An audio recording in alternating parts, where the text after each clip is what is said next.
And what I got is in this bag. Uh, one real quick note.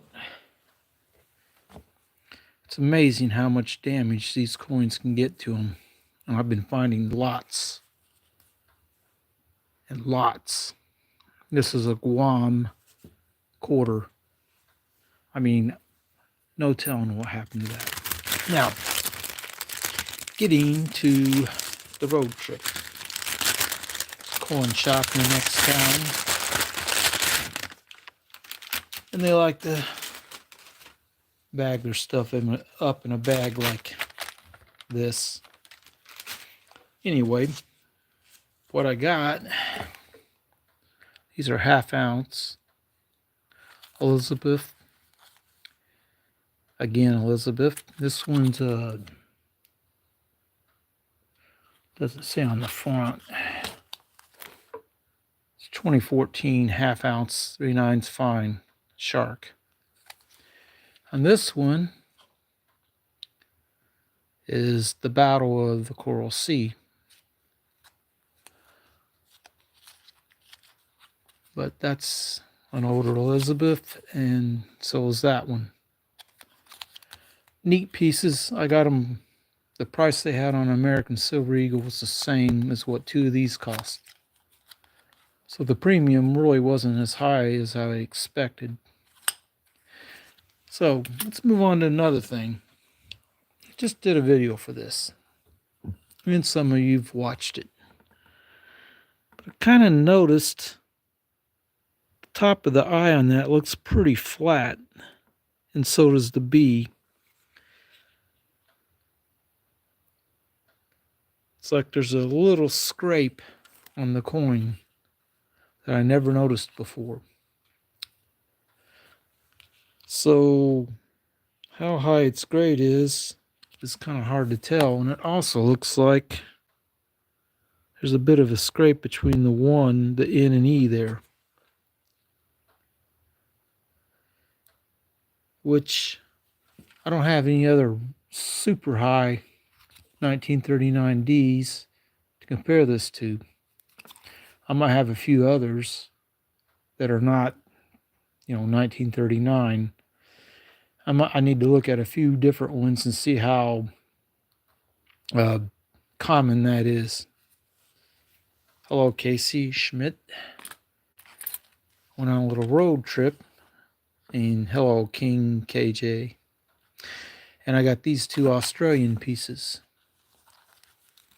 And this one is the Battle of the Coral Sea with a battleship, which who doesn't like battleships? And then this one is a great white shark. This is great white shark. It's a pretty neat piece, both of them. I got both of them for the price of what he wanted a Silver Eagle at that shop.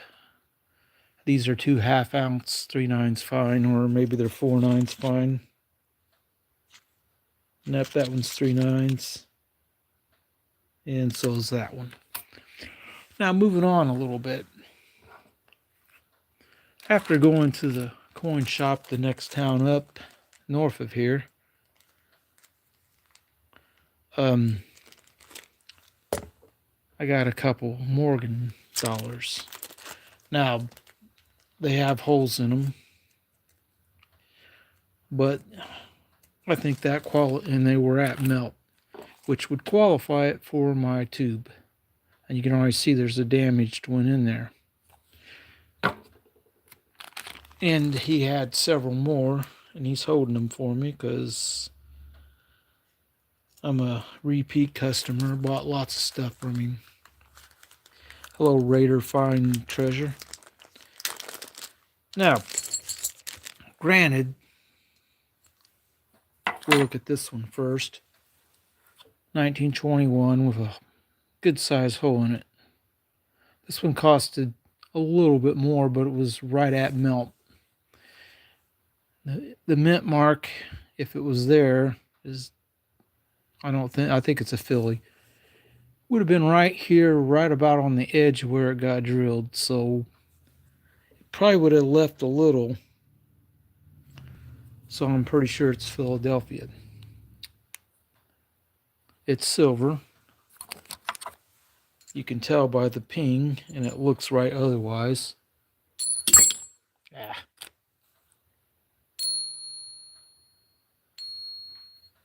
Now this other one, he marked it down a little bit more because the wear and tear on this one is substantial. A really large hole, and the shape of it tells me someone carried it on a metal necklace. Some kind of metal that is harder than 90% silver, and it wore it some because it probably started out, in my opinion, as a round circle. Now, what I can tell this is it's an 1878 or 9. The date's so worn, it's pretty well impossible. And the whole bottom of the coin where the mint mark would have been is totally gone. But it is silver. And as long as this ain't cracked, it will ping. Now, moving on. But before I move on, really, I feel like both of them can go in this. These are all 90% silver coins, dollars. One of them is a modern proof that someone pocket carried for a long time. But the rest of them are Morgan or Peace dollars. Some have holes, some are just worn. The Peace dollar here has a hole in it. That one's just damaged. So I feel like both of these can easily go in there because they were bought at melt, and that's the whole purpose of this tube, was adding coins at melt value. Did not want to pay anything more than about melt on a dollar coin that's going to go into a tube like this.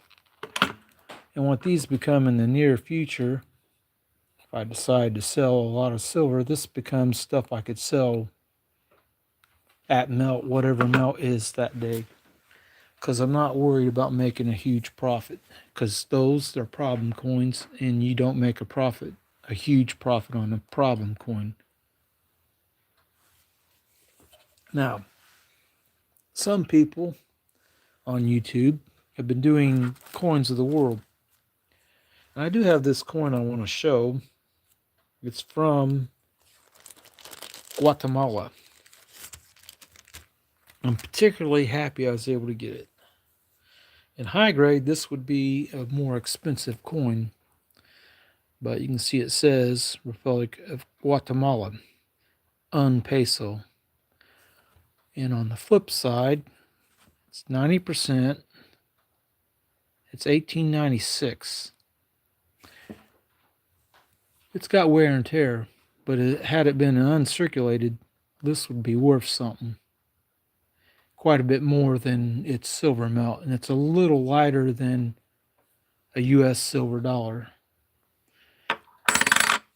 Now, one last thing. Sometimes you get a chance to buy silver bars. And I bought this one a while back. It's a big silver piece. 100 grams Scottsdale 3/9 fine silver. It's a thick, chunky monkey. It's about the length of my index finger. Well, more like my pinky finger. It's a big piece, and it's got good heft. Now, I did another recent video where I asked people to identify this sound.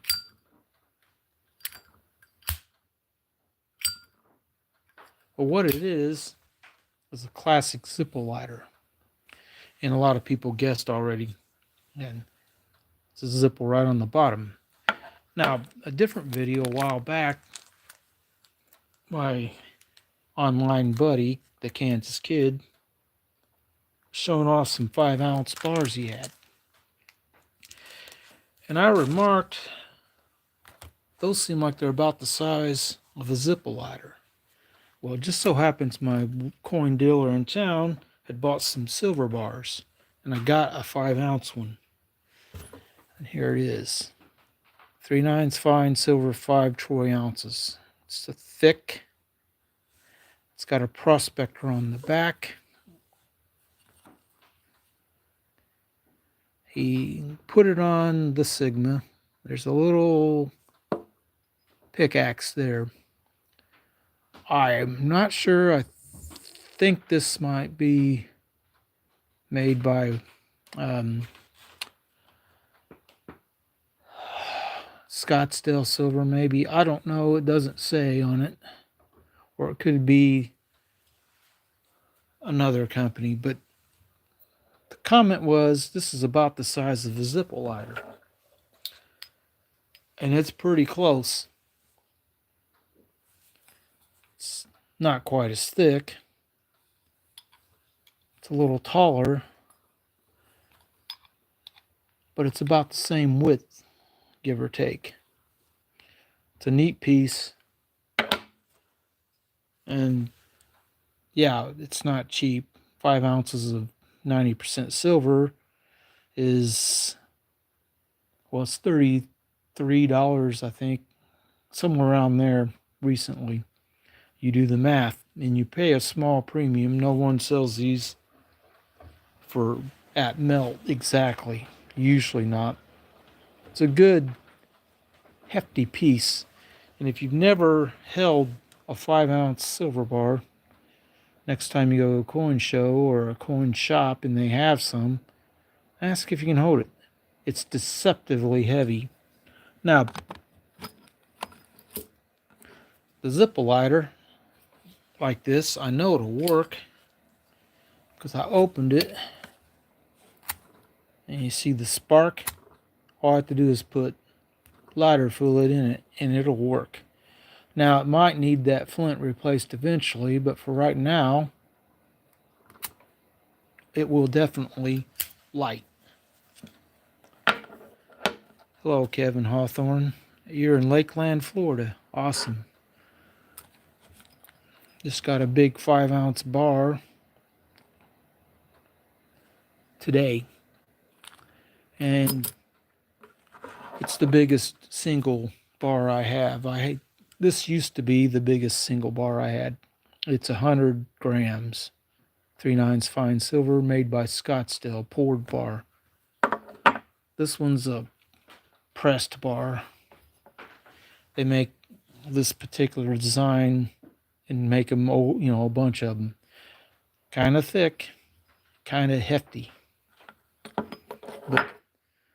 And someone was talking about these. The 2024 nickel, this is a Philadelphia one, was minted in a lot lower numbers than any of them recently. And some of these are selling online for way over a nickel. I really wouldn't recommend buying them at that kind of price, not when you could get lucky and find one in your change, just how I got this one. But I mean, I've heard people listen to them for $5 a piece, which is crazy. But they don't make that many of them, so it's one of those kind of deals where you just can't get them easily. But I'm planning on doing a video where I list how many different countries I have silver coins from, whether they be like this, an old historical coin, or they be like these Australian bullion coins, because I have several different countries in bullion and several different countries in silver coins, like this one is. Like I said earlier, this would be a valuable coin in AU or graded uncirculated, but unfortunately, this one's been circulated quite a bit. And I think it's 0.72 something ASW, because it's not as heavy or as thick as American Silver Eagle, or not Silver Eagle, but Silver Dollar. Even with this hole in this one, it's going to be heavier by a little bit. I think it seems to be just a nick bigger radius and probably a little bit thicker the Morgan dollar, that is. And that's why it's not as, oh yeah, ping testing. Since this is already worn, it's 90%, should sound about the same as a Morgan dollar. Rings out nice and for a while. Now, before I go ahead and shut this down for the night, I want everyone to know that with silver being as high as it is right now, I'm probably not going to buy as much silver in the next few weeks, except for stuff like this that I can get for melt value, this was $21 when I bought it, and it weighed and then did the math. It's worth $21.90 or $20.90 roughly. So I paid about a dime over melt value of this. And that's the only way you should buy one like this. You shouldn't pay any in even these. This one was right at melt. It's $24. Melt on these is $25 and $50 something, I think, if I remember correctly. But yeah, this is a 21 Morgan. They made tons of them, and a lot of them got damaged. Probably melted too. I'll probably have a few more in this row of coins. We're going a quick little hunt. I'm trying to remember what year this beat up one was. Oh, it's 1889. But you can kind of see what I meant, damage. This one's not down by weight very much, but it is damaged, so keep that in mind. If you're buying one that's damaged, if you're thinking about buying one, if it's priced over melt and they won't come down, I would pass. Because this is never going to grow in value because it's damaged. And a lot of coin dealers know they're hard to sell when they're damaged, so they'll mark them down to around melt. And at melt, it's not that bad to buy. This other one that's in here that I pulled out is just an ugly, dirty one, and it's worn. But I got it for about melt value when I bought it. Hello, Vent365. How you doing? But yeah, I'm pretty happy being able to get this 5-ounce bar, which I'd commented on the Kansas Kids video, and there's this chip that it was almost the same size because he had one similar to it, the same shape as a Zippo lighter, and it don't miss it by a whole lot. It's a little thinner, a little taller, about the same width, give or take. But that's pretty much what I wanted to talk about, and to say I seen this, and I had the coin dealer put it on his Sigma to test it, and then it tested right on 3/9's fine. Weighs about 120 carat, or what in the heck's that he likes to use? Whatever, it's 5 ounces.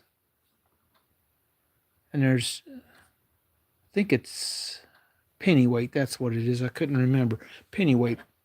120 penny weight per ounce, 100 penny weight, give or take.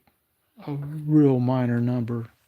And it was in the plastic bag when he measured it. So it was just a nick over. But I'm sure if I don't know if my scale can weigh 5 ounces at a time. It's limited to how much it can weigh, but this thing is pretty cool. Like I said, it has the prospector on the back, which the way it's done up also has a registered trademark on it. That's what the R stands for, I believe. Anyway, that's pretty much what I have for you all today. And buying larger silver bars, I'm not likely to buy 10-ounce ones just because, especially if they're a thicker one, like it's same size as this but twice as thick, the potential for shenanigans is pretty high. Because when it's twice as thick, they could encase something that isn't silver in silver and make you think it's a silver bar and it's fake. This is 100% Sigma tested, weighed and everything. It does have a little ding on it right here, but that doesn't matter on a silver bar because unless it scrapes off some weight, then it might. But this weighed right too, so I wasn't worried. But it's pretty much what I have for tonight. I'm going to put these back in the tube.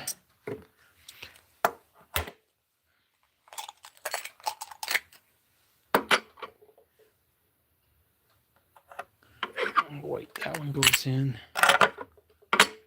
And that one. And then this one. Like I said, you don't see these Ellis Islands 90% silver coins, and this is San Francisco proof, circulated very often. In fact, this is the first one I've ever seen someone pocket carried.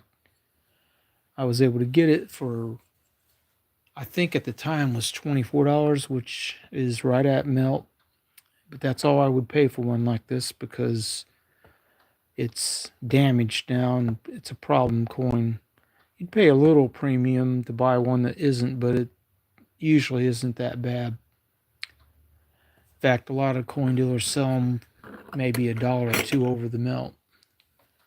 But that's pretty much what I have for everyone. And those who stopped by and commented, thanks for commenting. And we will catch you next time because that's all I got.